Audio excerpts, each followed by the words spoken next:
Plato famously said that an unexamined life is not worth living. But what would an examined life be? Normally, we don't have much time to examine our lives. We are too busy doing other things.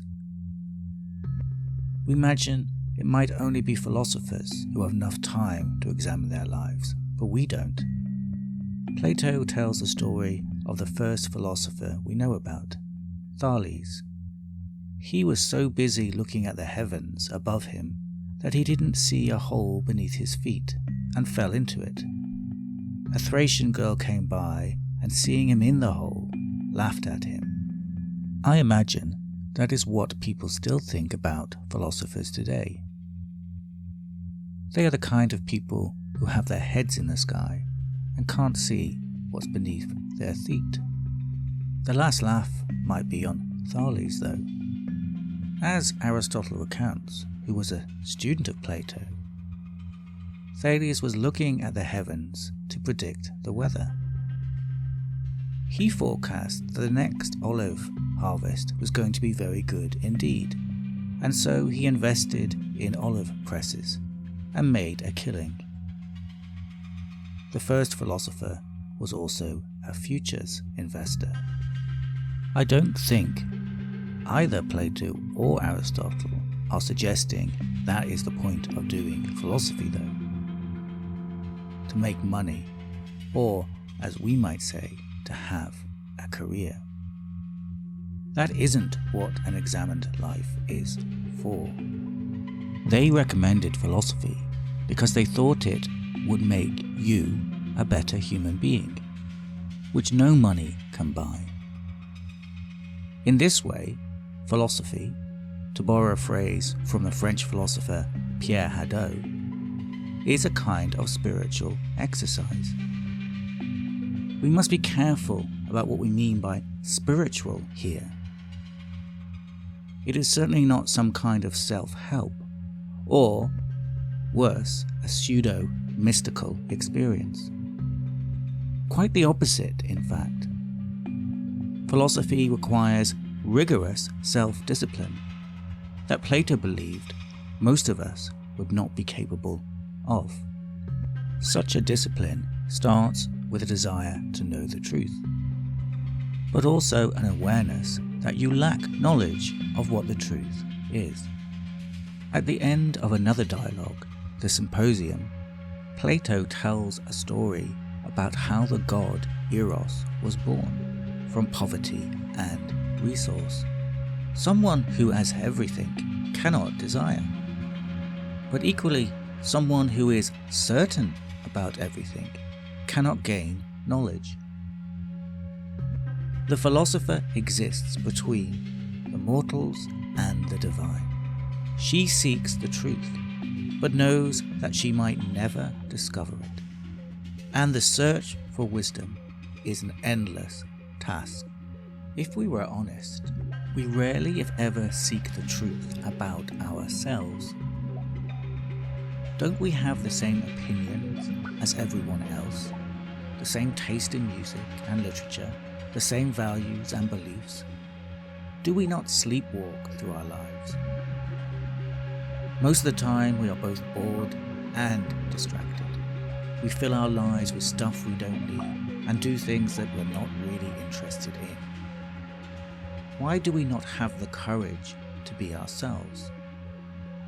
Perhaps because we think we have enough time. Is it because we imagine our deaths as being something far away, so we endlessly put off any crucial decision? But is it true that our deaths really are so far away? Is the opposite not the case? Could we not, any one of us, die in this very moment now? And if we did, might we not regret our whole lives? The American writer Hubert Selby Jr. talks about a spiritual experience he had when he was a young man in an interview with the actress Ellen Bernstein, which is a bonus feature of the DVD of the film Requiem for a Dream. I interrupted you. You started to say about a spiritual experience when you were 28. Oh, yeah. Well, see, I've been given up, as I say, I've been given up for dead about 4 times in the hospital. And I had just gotten out of the hospital again with asthma, and this time the doctors, I love this, I love the AMA. Oh, I love, God bless them all.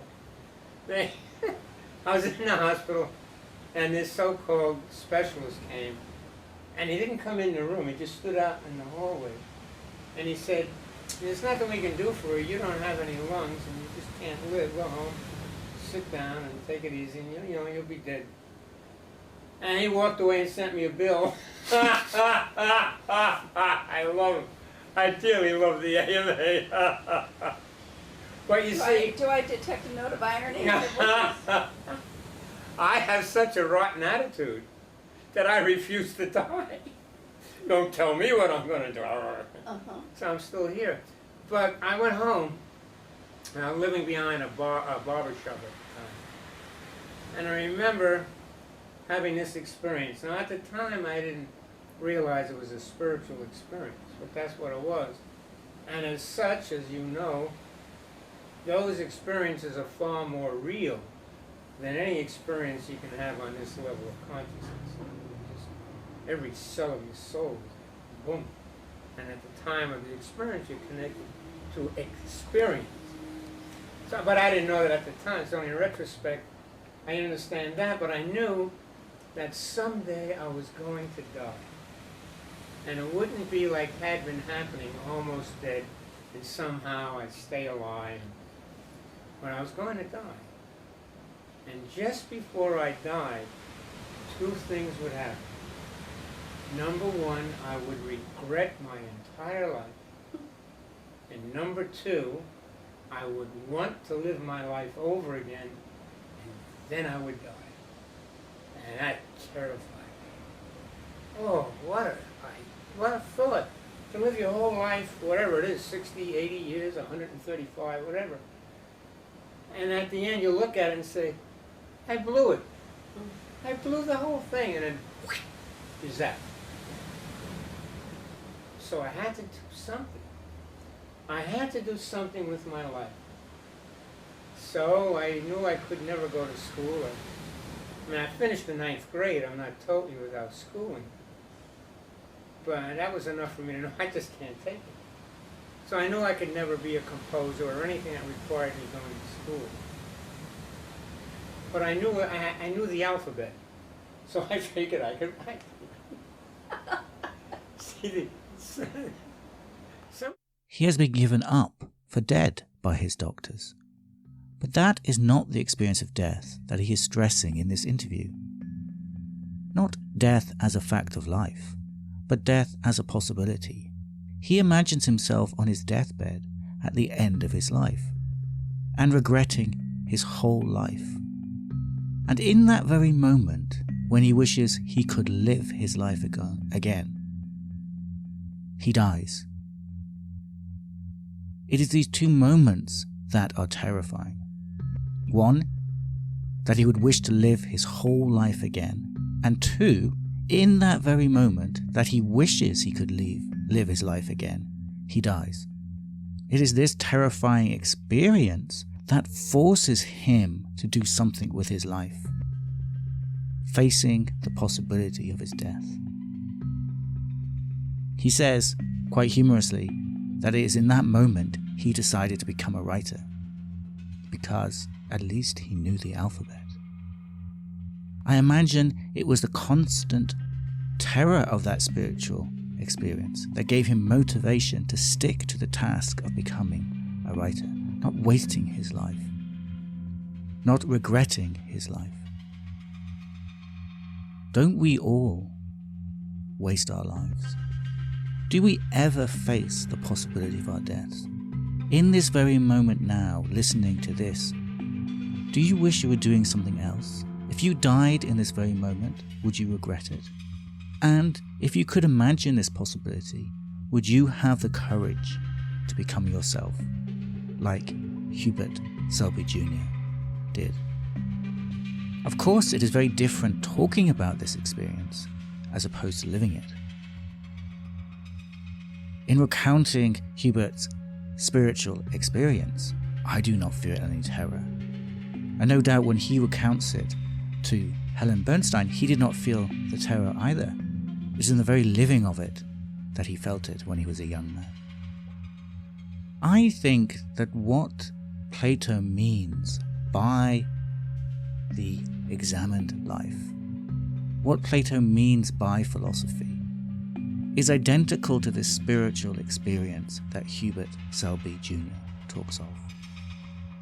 So whatever philosophy is for Plato, it isn't knowledge about philosophy. That's not what he thinks of wisdom. Knowing, for example, something about Plato.